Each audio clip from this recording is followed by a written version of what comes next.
Welcome on board the Richplanet Starship, broadcasting from somewhere high above the Earth. I'm Richard D. Hall, and I'm going to kick things off by taking a look at some of this week's news items. First off, Barack Obama has cancelled any future manned missions to the moon. The last one was in 1972, and astronauts were incensed by this decision. And one day, perhaps we'll learn the real reason for this decision. An alleged suicide bomber in the UK tried to gain employment as a temporary cabin crew member in order to carry out a terrorist attack. IT expert Rajib Karim, aged 30, allegedly indicated that he could be trained to stand in for the striking cabin crew and offered to use it as an opportunity for a terrorist attack. Prosecutor Colin Gibbs said that Karim had a clear intention and desire to offer himself for terrorist attacks and achieve martyrdom. Now, I would say, how do you know that someone has the intention until they've actually carried out the attack? This smells to me of yet another false flag event by the intelligence agencies. And it's almost as preposterous as the underpant bomber case.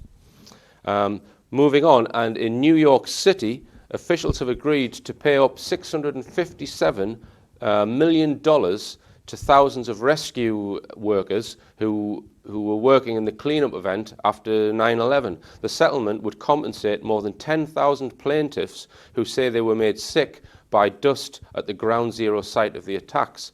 Now, what is significant for this to me is the fact that the authorities are admitting that there was huge quantities of strange dust that no one has an explanation for at the site of 9/11. Now, does this not add weight to the theory that some kind of advanced energy weapon was used to bring the towers down? Moving on, and it's come to our attention that strange planet-sized spheres some people are calling UFOs have been photographed in close proximity to the sun. The images were taken by NASA's SOHO unmanned spacecraft, which monitors the sun and broadcasts images of the sun on its website. The spheres are about the size of planet Earth and started showing up round about the 18th of January this year. Now, NASA have passed these images off as mere compression artifacts, highly magnified. In other words, there's some kind of photographic anomaly. But some people believe that NASA are continuing to cover up these images, and people are coming up with various different theories, such as the objects are in fact spacecraft entering our solar system through the sun, and the sun is a stargate which connects to a black hole in another galaxy. Okay, and finally, on Sunday the 7th of March, during the night over a quiet Somerset house, scores of swooping starlings tumbled out of the sky for no apparent reason and landed in somebody's front garden. More than 100 birds were found, each with blood oozing from its beak and curled up claws. It's a mystery, and no one seems to have an explanation for this bizarre event. One would assume that possibly some kind of gas or chemicals caused this, but you would then think, well, what on earth is poisonous gas doing in the air above Somerset? Okay, it's time to introduce this week's guest. And I've interviewed this week's guest many times before. He's an expert in ufology, he's an expert in animal mutilation and crop circles. So without further ado, let's activate the teleporter and get him beamed up onto the ship.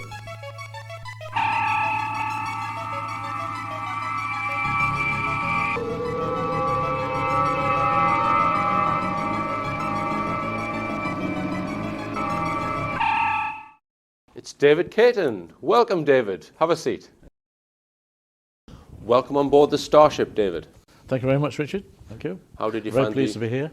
How did you find the teleportation? Well, okay. I'm on tablets for vertigo, so it's perhaps a good thing. Right. I don't want to look out of the window too much, you see. Right. So anyway, first of all, I'd like to say how delighted I am and pleased to be your first guest on the launch of your Starship Enterprise. Well, and thanks for coming hope in. it goes successfely, and perhaps you'll get Captain Kirk on one day. Well, perhaps. Who knows?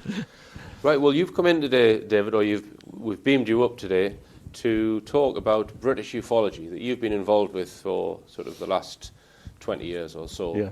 And from the late 1980s. And how did you get involved? Who was it that sort of got you involved in the ufology scene originally? Well, it was Roy Dudden, him and I were still working at British Aerospace. I think it was 1989. In fact, all my comments are sort of just my perception and my personal things that happened interfacing with ufologists and so on. So I haven't made a particular study of ufology from A to Z, you know, for me. Yeah. Anyway, it was Roy who triggered me off and showed me crop circle pictures over the lunch table and this sort of thing. And he said, why not sign up and subscribe to the Bufora magazine? Bufora, that's British UFO Research Association, I believe. Okay. Yes, yeah. And it was quite expensive then. It was £25 a year or something. And I was quite disappointed with the magazine. It was quite boring and no illustrations and nothing exciting. It really fired me up. And I got the sort of feeling from editorial comments and things that the people running the magazine, the editorial team, were somewhat more than sceptical. Which, non-believers, I think, a lot of them. Well, I didn't perceive that at the time, but yes. People in Bufora tend to try and explain everything away in normal everyday terms. Would you agree with that? Yes, and again, objectives to attempt to do that, you could argue, is not a bad thing in essence, but I think as time's gone on, they've probably gone over the top on that. And it has the effect of putting people off. So anyway, I didn't renew after 12 months subscription. I didn't fancy another 25 quid for some boring stuff. And I think Roy also discontinued. Right. So I've never been a member of a Bufora group, a UFO group, or anything like that. So that was probably the main, establishment group, if you could call it that. Yes, I think and Quest International, who you joined in '93, was probably a bit more open-minded, would you say? Yes, and they came along from an original, I think it was called the Yorkshire UFO Group, where Graham and Mark Birdsall kicked it off, and then Tony Dodd joined them. I think he was probably still a serving officer originally. I'm not too sure. He might have retired. And they started the magazine. And they eventually started the UFO magazine, which I was very impressed with. That. Yes, I've seen copies of that, and it is a superb, or was a superb magazine. It's not running anymore now. But Tony, as a personality, was the guy that really fired me up. And I thought if he'd stuck his head over the parapet by reporting a sighting on duty with two other officers in 1978, I think it was, and despite the wishes of the two guys, he made a formal report to his superiors, which actually affected his police career and his promotion. So I thought, for a guy to do that, that impressed me. So when I took a retirement from British Aerospace in January '93, later in the year, I contacted Tony and said, do you need another researcher, investigator for the Greater Manchester area? And he said, so I'd give him a background of what I'd been doing, and he said, yeah, fine, sign me up. Got my badge. Should have brought.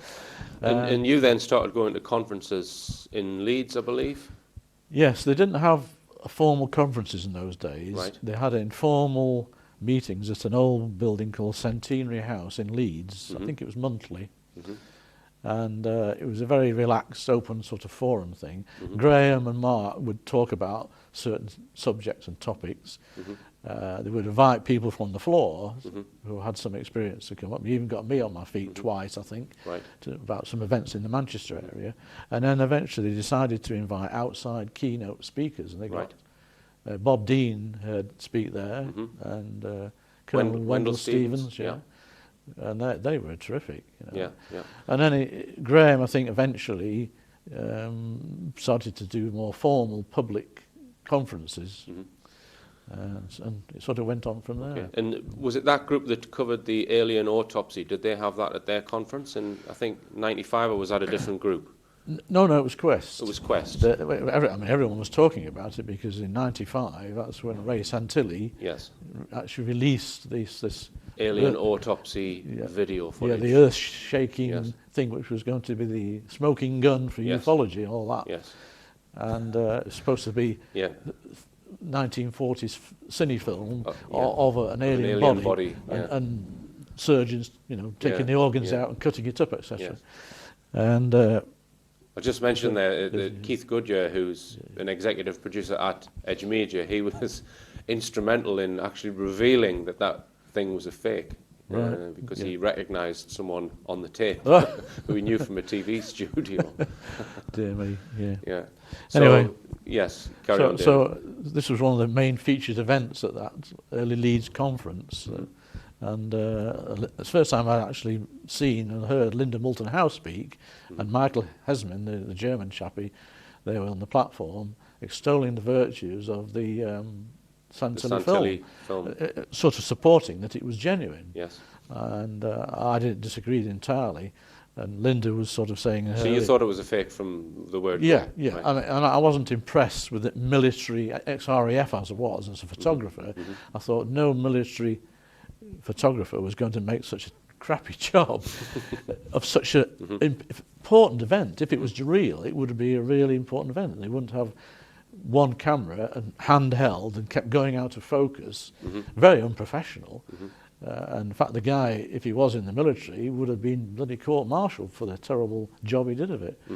And of course, I didn't appreciate then the commercial interest that Linda and Michael Hesman had in promoting that, and their magazines, websites. Well, perhaps websites weren't going then, but going on conference platforms. Yeah. So at question time, I stuck my hand up and said my piece. Well, Okay. I think it was probably not genuine. Right. And then moving on from that, there was a conference at Southport, I believe. Yes. That was again in the 90s, late 90s. Late 90s. Yeah. And that was organised by Tim Matthews and Eric Morris. And again, it was mainly a Bufora thing. And Harry Harris, who I met earlier, who was into abductees and having them laterally regress, etc. And Linda Taylor, one of the abductees, and myself were sort of invited to participate. And because at the end of the conference, they planned an open debate about abductions. Right. And the whole thing was a debacle. It was a fight. Right. Two guys gate crashed in. Right. And started shouting and bawling out at Tim Matthews. Right. And there was a bit of a fight and a scuffle while they ejected those guys. And then some Bufora speakers, like there was Jenny Randalls, Peter Brooksmith, Gloria Dixon, who was the president of Bufora at the time. And alien abduction was one of the main themes of that conference then? Well, no, the main speakers were talking about anything. Right, okay. But so Jenny Randalls, and I was shocked because in her talk, she started talking about Rendlesham Forest event in 1980, and I thought, this should be good. I mean, she was directly involved in researching that case in the first place with Dot Street and Brenda Butler, Harry Harris, and I think a retired police superintendent called Norman Collinson, who was friendly with Harry. And she produced a book called Sky Crash in association with Dot Street and Brenda Butler. And they actually got the national press, and they ended up with the News of the World to break the news that it was official, a UFO's landed in Suffolk. Right. So having capitalised on this case for so many years, I couldn't believe my ears when she starts to ridicule and debunk the Rendlesham Forest. Okay. So what was her explanation for what the Rendlesham UFO was? I honestly can't remember. I wish I could. Right. Okay. A lot of the Rendlesham witnesses are, I've heard, going to get together later on this year, all in the UK somewhere. I don't think they've announced a venue or anything like that. The likes of Jim Penniston and Larry Warren and Charles Holt, all the people who saw the triangular-shaped UFO come and land in Rendlesham Forest, all military, highly trained witnesses. Yeah. Well, I'd met Colonel Holt, and we spent some days with him when he came to do the Strange But True programme with ITV with Michael Aspel. And Harry Harris had organised this end, everything, and apart from the TV stuff, we'd had a conference of Charles speaking in Manchester, one in Todmorden, which Alan Godfrey organised, and Graham Birstall did one for Quest in Leeds. And I ferried him around with Harry and Linda and one or two other people from where he was staying in Manchester to the venues. And we could set up some recording gear, a PA system for doing his talks, apart from the Leeds Quest did their own thing on that one. So I got to know him quite well, and I had no doubt the things he was saying, and having met the man, that it was a genuine event. Okay then, David. Well, so to hear Jenny Randall's poo-pooing it was a shock. Right. So, well, we're going to go for a short commercial break now, David, and we'll hear more from David Cayton after this break. Don't go away.